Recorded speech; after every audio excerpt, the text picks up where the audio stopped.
Hi, everybody. Welcome back to the Underwater Photography Show. As always, I am Matthew Sullivan. And I'm Alex Mustard. And I know I am wearing a Kraken shirt, but today we are talking about the Nauticam EMWL, probably the piece of gear that I get asked about the most, and I'm sure Alex gets asked about all the time. So, Alex, I'm also not in California. yeah. So, Alex, if you'd like to just kind of go over what the EMWL is. Sure. I know lots about the EMWL, but right now I can't remember what it all stands for. I know that EMWL, I think, is macro wide lens. And I think in the underwater photography community, we all refer to the E as being expensive. So I actually don't know what Nauticam officially defined it as. You might, probably, if you watch our Nauticam abbreviations video, we might have actually bothered to look it up for that one, but I haven't for this.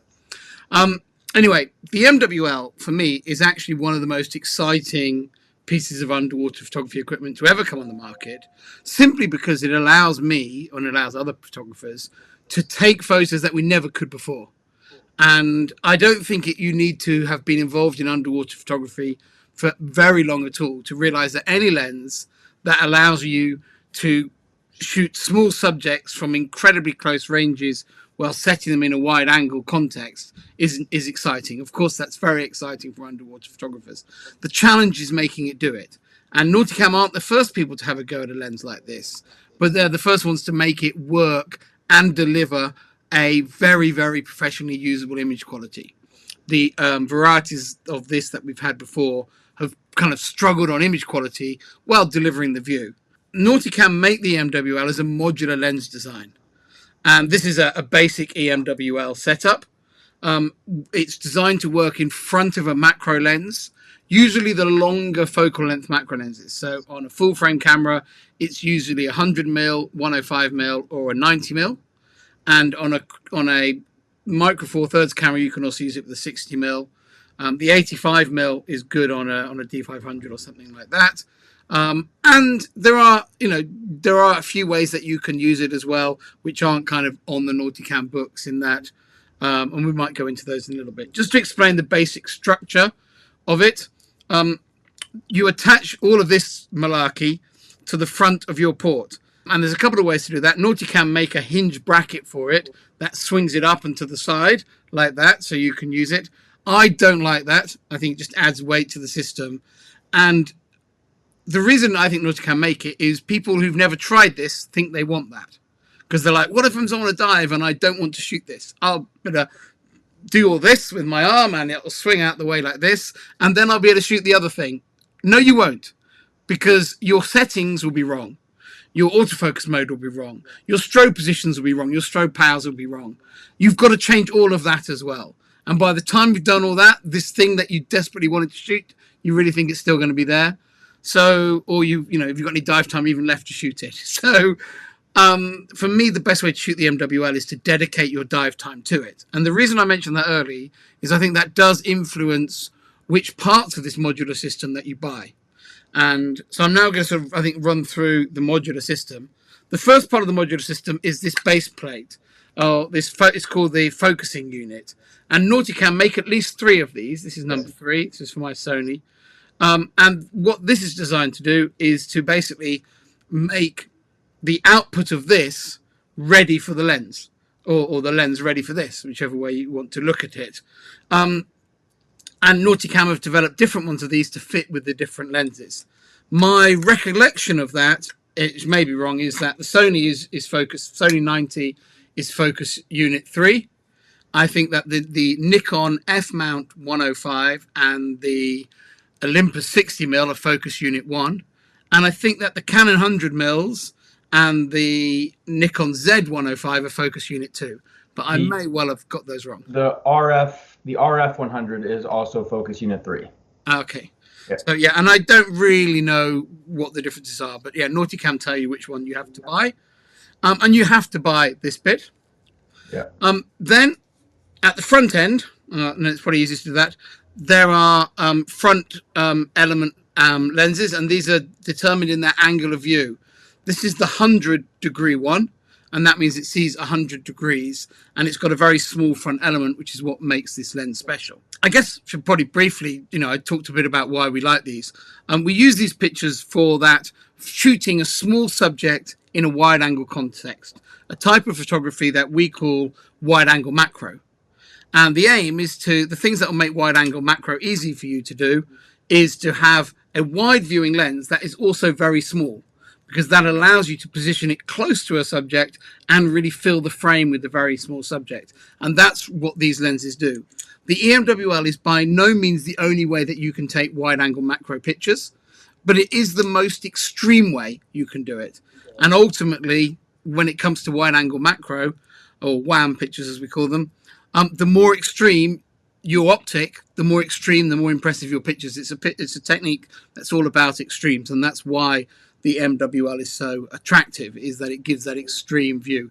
And maybe that's what the E in EMWL stands for. Extreme wide, right? I don't know if it does. I really should do some research before these videos. The front element, on this one, I've got the removable lens hood or shade. I think if you shoot video with the EMWL, you definitely want this hood on it. It does help stop the flare. I think if you're shooting with flash, the flash is coming from behind here, so it doesn't tend to cause a lot of flare problems. I think for stills photographers, we tend to not ever use these. In fact, you can see how nice and new mine looks. They've never been on the lens, so we'll get rid of that and throw it back into the box. So Nauticam provide 4 different front elements. This is the 100-degree one. They also make a 130-degree one that's quite a bit bigger. And this was made to deliver a better image quality, but without such an extreme front element. But it's slightly wider, the 130. The widest of all is the 160 degrees. It's also the most expensive of all. And you can see that gives a very wide view with a very small front element. It's very similar in size to the 100mm lens, 100-degree lens. And I know that, unfortunately, because on one trip, I accidentally put the 100-degree lens in the 160-degree box and then ended up taking the wrong one on the trip and ended up with the 100 when I really wanted the 160 on my trip anyway. And then the final objective that goes on the front, can go on the front, is this rather unusual 60-degree lens, which is kind of designed to almost turn this thing back into a normal macro lens. I've used this one the least, partly because it's quite big and heavy, and it's just quite hard to justify always taking it on trips, which is why I've used it the least. But I know people who love it, so I'm not necessarily its biggest champion, but it doesn't mean it's not a nice, useful thing. And all of these mount on the front of this section. Now, the bit I haven't told you about is this middle section. And this is the relay part of the lens. That serves 2 purposes. First of all, it gets all of this further away from the camera. So particularly when you're maneuvering very close to a tiny subject, having a bit of distance between yourself and the subject is a good thing. It does make aiming this a little bit harder, in that small camera movement means a big movement of this. But you learn to play it, I think, a little bit like you hold a pool or a snooker cue, in that you tend to put your hand down and then you hold this on there as if you're playing a pool shot, and then you can accurately aim it and move it in. And that's generally the way I tend to shoot the EMWL. I will shoot it free swimming. It is actually, because once you get the buoyancy set right with this, is actually quite easy to dive with, although you would think it's hard. And there's quite a lot of videos of me using the EMWL just swimming in mid-water and shooting it. And you can do that if your buoyancy and your own diving is good and you get the buoyancy of the rig set up well. But I would recommend, certainly for muck diving situations, getting your hand down and doing the whole pool or snooker shot. So those are the 3 front elements. The other reason we have this middle element is that the way all this complicated optics works is it ends up producing an image that's both upside down and backwards.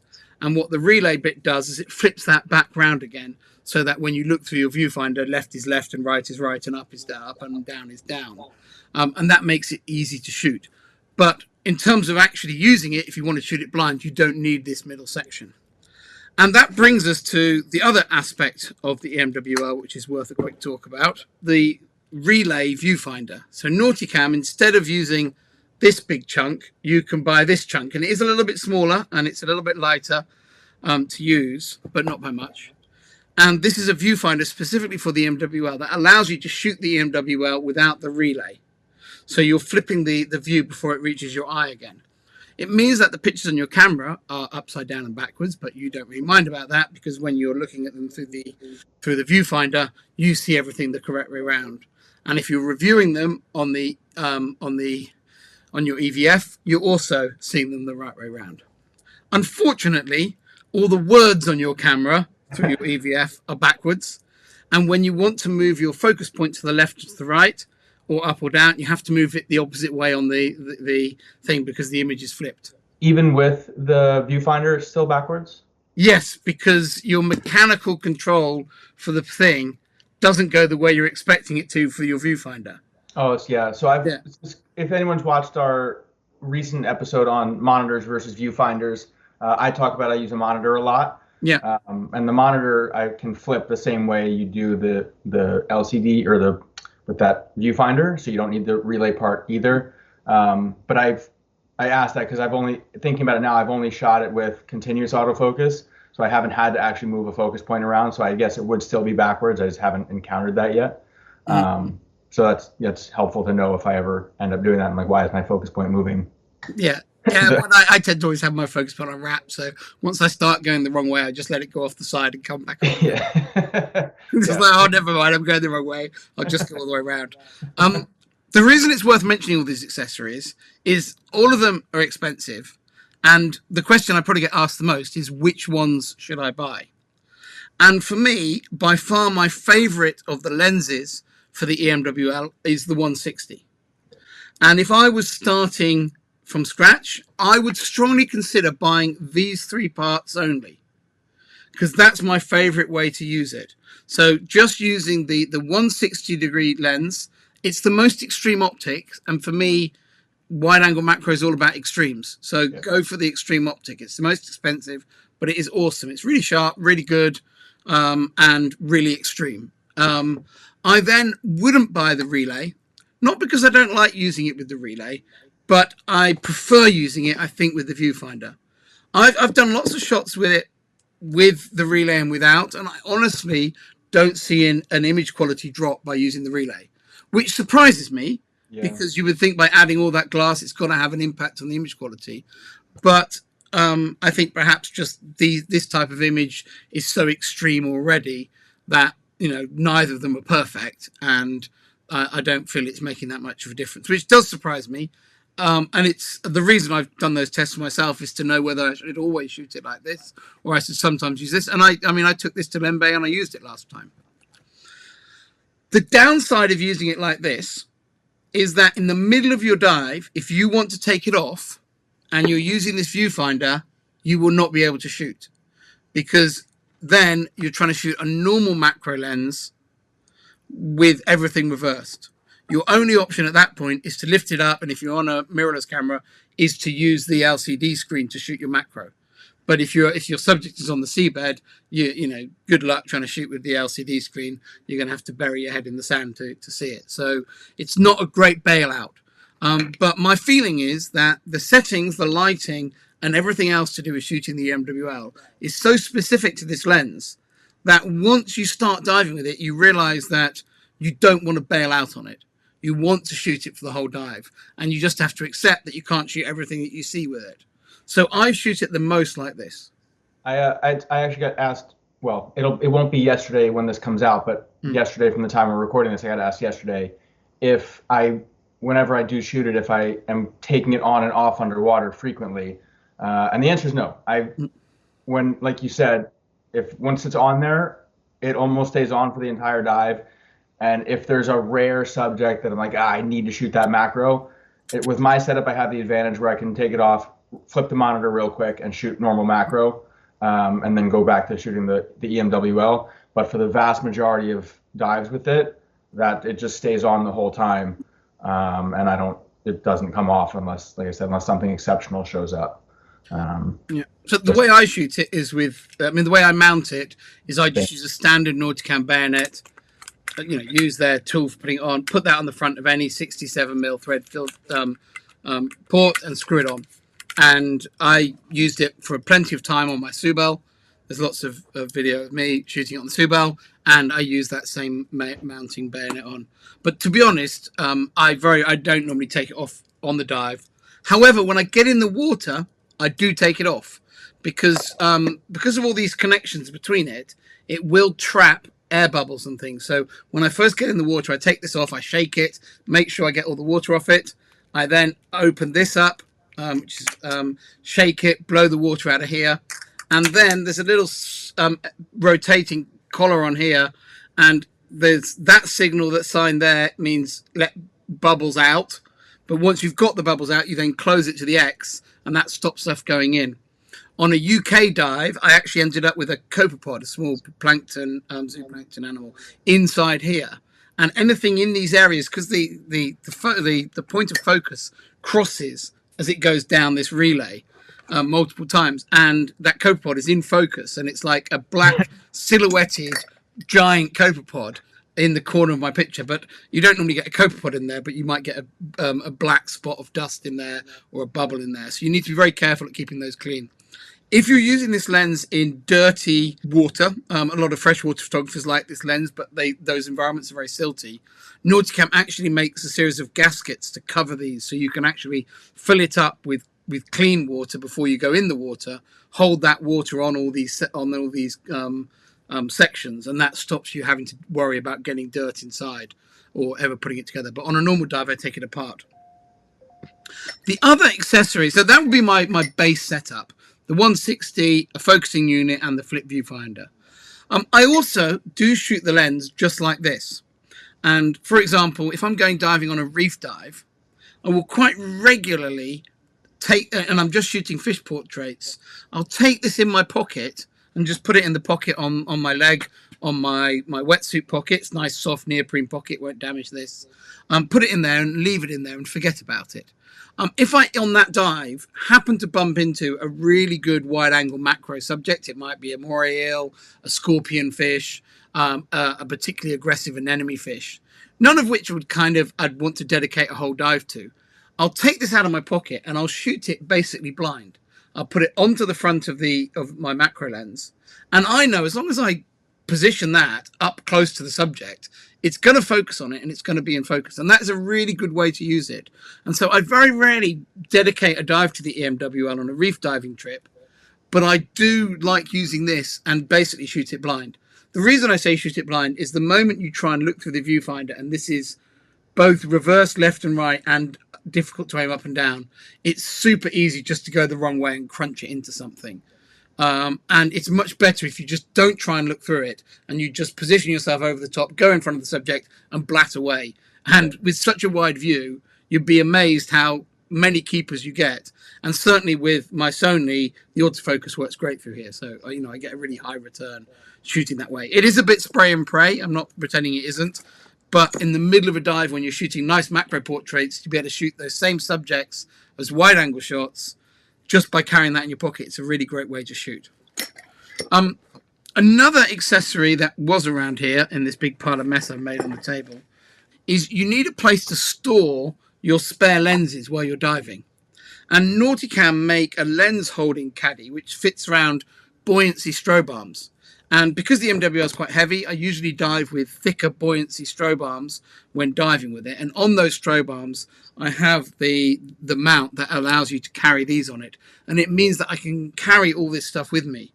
You generally always want more mounts than you think, particularly because if you're diving off a boat and you're jumping in the water, I like to get into the water, or shore diving, I like to get into the water with none of these expensive lenses on the housing.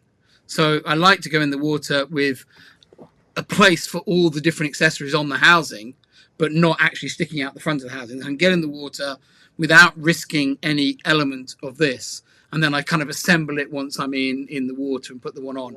It also means if you're changing lens mid-dive, and particularly if you're diving not on a muck dive, but you're over deep water, when you take one of these off to be able to fit the next one on, you need somewhere to put this before you've got a hand free to get the next one out. So actually having a spare one of those bayonets is really handy. You can then lock this one off, and then while that one's locked off, you can then go to another bayonet, get that one off, and then bring it across to the lens, shake it to make sure there's no bubbles on it, and then just slot it into place and click it on, and then you're ready to go with a different one. That's kind of it in terms of the setup. I'd just like to say a few more things on the focusing. first of all, I find with my Sony mirrorless camera, it focuses really well with the camera. I have heard that on the Nikon mirrorless cameras, the Zs, there is a focus breathing problem that Nauticam have a fix for, but the fix requires a permanent modification to your macro lens if you're using the Z macro lens. I have heard people say that the F macro lens on the F to Z adapter doesn't have such a big problem with it. But I know that some people, certainly in the before the age of the Z8 and the Z9, were very disappointed with how this lens was performing with them on the Z cameras, whereas those of us shooting Nikon SLRs at the time were like, "This thing's great." Yeah, You know, I don't know what's the problem. You know, we're kind of all using the same stuff, aren't we? I don't understand why you guys are having a problem. But yeah, the way the mirrorless cameras focus does seem to create a focus shift that knocks the subject out of focus. The Canon ones apparently have this issue too. I didn't think they did, but a friend of mine has the EMWL and he's been shooting it, and regardless of autofocus configuration, I've been diving with him trying to figure it out too. We cannot get it to not have the focus breathing back focus issue. So he's had to do the focus lock and then move the camera in and out, which works. But just to be aware, if you have subjects that aren't completely static, that you could end up missing things that way. I did message Nauticam to see if because I've heard other people with Canon mirrorless not have that problem. So I'm wondering if there's some weird autofocus configuration that it needs to be in to work properly. So if I hear back, I'll leave a comment down below or something like that for any of the Canon shooters. But yeah, Sony seems to have no issues. My camera's a bit older than Alex's, and I also have it focuses perfectly fine. It's fast, it's accurate, none of the back focus stuff. So I definitely think it performs best on Sony as of now. One thing I would say on autofocus is if I am, say, doing that reef dive and I'm shooting an anemone fish that's kind of in its anemone and coming out and attacking this and going back in, that very fast movement to the lens is not easy to autofocus on. It just can't keep up. It's such a quick change in distance. And in that situation, what I'll do is I'll actually fix my focus about that far from the front of this and use a fixed focus in that situation. But certainly on a muck dive, I'll always use autofocus. It's so easy. It just picks up everything. One thing I will say too, especially with the 160, is you have to be a lot closer to your subject than you necessarily think you have to be. The other day I was shooting it and I was focused on a frogfish, and next thing you know, the frogfish it crawled up onto the top of the EMWL, and because that's how close it is, you have to be that. I mean, it wasn't a huge frogfish, about 2 or maybe 3 inches long, but you have to be very, very close to get it significant in the frame. And then he was just like, well, and just took a walk up on top of the lens and then the housing, and then continued on his travels. But you do have to be very close, and that's I've seen, and when you're shooting that thing, especially at such close distances, a difference of that much makes a huge difference in the aesthetic of your picture in terms of how big the subject is going to be. So the closer you can get this thing to whatever you're shooting, the better. And that's one thing I wanted to comment on the 130 degree, that the extra length of the 130 makes it it's significantly longer than the 160, and obviously the optic is bigger on the front, but it's better I found for skittish subjects. Yeah, you don't have the super wide field of view, so you can fill the frame a bit more with skittish things, and because you have a bit more distance, I'll use batfish for an example. I've tried to shoot batfish with the 160. They do not let me get that close. The 130 gives them just that bit extra, a little bit extra space. And for whatever reason, that seems to be enough that they don't freak out and turn around, because batfish are notorious for turning their back on you if you get close. I haven't tried it in a while, but because I haven't seen any batfish. But just for skittish things or things you can't necessarily get super close to, the 130 might be a better option.